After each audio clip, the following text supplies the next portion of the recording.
ნუ გიჩქარის სიტყვის წარმოთქმას ღვთის წინაშე, რადგან ღმერთიც აშია შენ კი მიწაზე. ამიტომ იკმარე ცოტა სიტყვები. როგორც მრავლადაა სიზმარში ამბები, ისე მრავალ სიტყვაა უგუნურის ნაუბარი. თუ ღმერთს აღთქმას მისცემ, ნუ დააყოვრებ მის აღსრულებას, რადგან უპირონი არადვარგანან, რასაც აღუთქვა აღუსრულე. სჯობს არ აღუთქვა, ვიდრე აღთქმული არ აღუსრულო.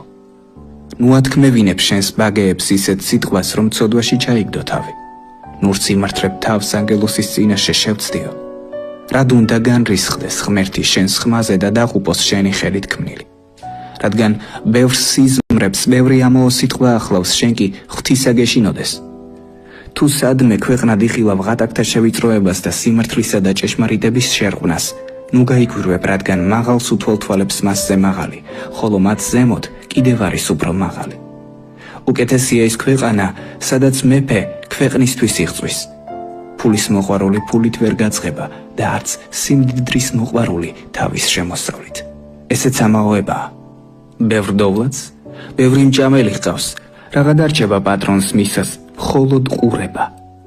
ტკბილია ძილი, შრომელი კაცის, გინდ ცოტა ჭამოს, გინდ ბევრი, ხოლო სიმაძღრე ძილს უფრთხობს მდიდარს. არის მიხილავს მტანჯველი ბოროტება ამ მზის ქვეშეთში, პატრონის საზიანოდ დამარხული სიმდიდრე.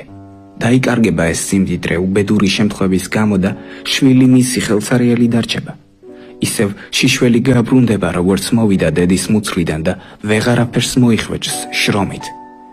ესეც მტანჯველი ბოროტებაა, როგორც მოვიდა ისე რომ ძავა, რას იკეთეა ფუჭად რომ შრომობს. თან თავის დღეებს ბნელში ამოჯამს, დარდით, ტკივილით, გულგასენილი. აი სად ხედავ მე სიკეთეს შესაფერი საქმეს. ჭამოს კაცმა, სვას დაიხაროს თავისი ღვაწლით ამ მზის ქვეშეთში, დღენი მისნი, ღმერთმა რომ მისცა, რადგან ესაა მისი ხვედრი.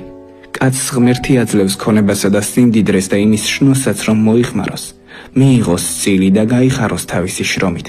ეს ყველაფერი ღვთის წყალობაა.